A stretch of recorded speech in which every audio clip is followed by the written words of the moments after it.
my Gavana Melanine, and we have two beautiful cards for you this Tuesday.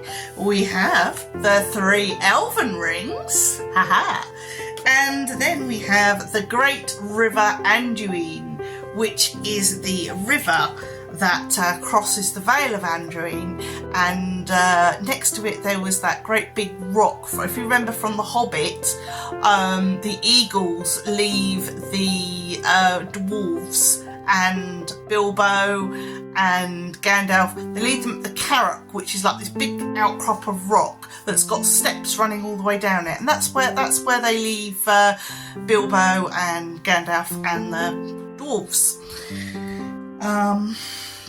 So when I'm looking at these, when I'm thinking about the rings of the elves, now although these rings, the thing that's different about the elven rings is although they were created using the skills that Celebrimbor learnt from Sauron, who was disguised as Anatar,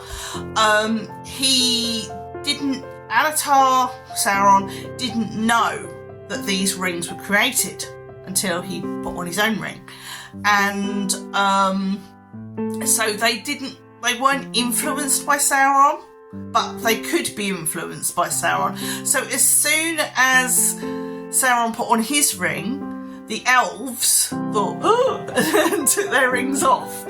So that's basically what happened there. Now these rings were designed to preserve the sort of status quo, almost like the Elven realms, that because one of them is given to Galadriel, one of them is given to Elrond, and the other is given initially to Gil-galad. In fact, Gil-galad gets 2 of the rings, so one goes to Galadriel and 2 of them go to Gil-galad, but Gil-galad gives one of his rings to Elrond, and the other is given to Círdan. Círdan's the shipwright who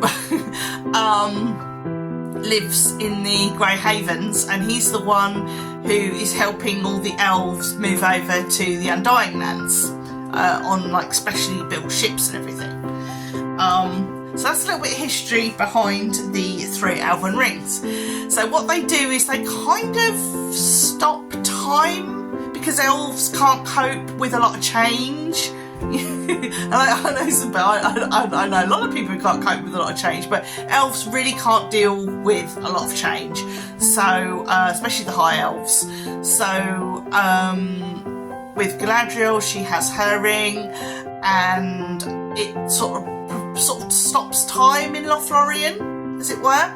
And then you also have the Elrond and his little enclave of Imladris or Rivendell, and that is a place where time seems to stop as well. Now the 3rd ring that was being looked after by Círdan is passed to Gandalf, and Gandalf